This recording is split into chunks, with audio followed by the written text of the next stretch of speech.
আগামী নির্বাচনে যারা সরকার গঠন করবেন এবং যারা বিরোধী দলে থাকবেন সবাইকে একসঙ্গে শ্রমিক অধিকার রক্ষায় কাজ করতে হবে বলে মন্তব্য করেছেন শ্রমিক নেতা ও বিএনপির স্থায়ী কমিটির সদস্য নজরুল ইসলাম খান। চীন মৈত্রী সম্মেলন কেন্দ্রে জাতীয় অংশীজন সম্মেলনে তিনি একথা বলেন।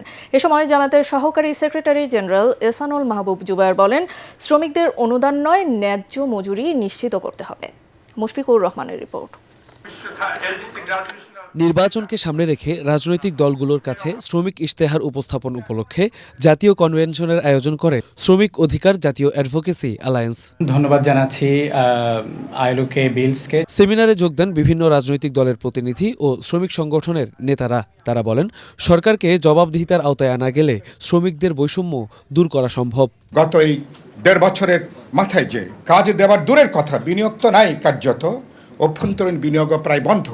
যাদের কাজ ছিল কাজ হারিয়েছেন, নতুন কোনো কর্মসংস্থানের কোনো উদ্যোগ পর্যন্ত নাই, এবং এটা সরকারের অগ্রাধিকারের ভেতরও আমরা দেখিনি। এতে জামায়াত ইসলামের সহকারী সেক্রেটারি জেনারেল এহসানুল মাহবুব জুবায়ের বলেন, শ্রমিকদের অনুদানের কার্ড নয়, কাজের সুযোগ নিশ্চিত করতে হবে। কোনো কার্ডের রাজনীতি না, বরং আমরা কাজের রাজনীতি করতে চাই। আমরা লোকজনের হাতে কার্ড তুলে না দিয়ে আমরা কাজ তুলে দিতে চাই। আমরা তাদেরকে দয়া দক্ষিণার জন্য কিছু টাকা দিতে চাই না, বরং তাদেরকে আমরা দক্ষ করতে চাই। আমাদের শ্রমিকদের দক্ষতা বাড়লে, যেমন বিশেষ করে যারা বাইরে আছেন, প্রায় 1.5-2 কোটি শ্রমিক বাইরে আছেন, এদের যদি মিনিমাম একটা স্কিল হয়, তাহলে আমাদের রেমিটেন্স যেটা এখন $30 বিলিয়ন আছে, সেটা 50 থেকে 60 বিলিয়নে যায়। এ সময় শ্রমিক নেতা নজরুল ইসলাম খান বলেন, আগামীতে যারা রাষ্ট্রের ক্ষমতায় আসবেন, শ্রমিকদের অধিকার রক্ষায় তাদের ভূমিকা রাখতে হবে। নির্বাচনের মাধ্যমে যারাই রাষ্ট্র পরিচালনার দায়িত্বে আসবেন, এই শ্রমিক ইশতেহার বাস্তবায়নের গুরু দায়িত্ব তাদের উপর বর্তাবে।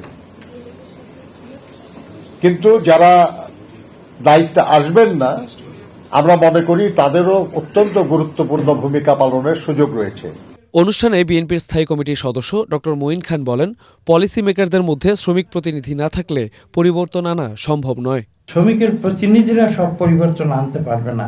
যারা পলিসি মেকার, সেখানে যদি শ্রমিকদের প্রতিনিধি না থাকে, তাহলে পরিবর্তন কি আসবে? সেই প্রশ্নও কিন্তু অত্যন্ত গুরুত্বপূর্ণ। আগামী 20-50 বছর পরে আজকে যেভাবে শ্রমিক সমাজ আছে, সেই শ্রমিক সমাজ তো থাকবে না যদি এআই যদি বিশ্বকে দখল করে নেয়। শ্রমিক বান্ধব সরকার গঠন করা না গেলে রাষ্ট্রের উন্নয়ন সম্ভব নয় বলে জানান শ্রমিক নেতারা। মুশফিকুর রহমান, ATN বাংলা, ঢাকা।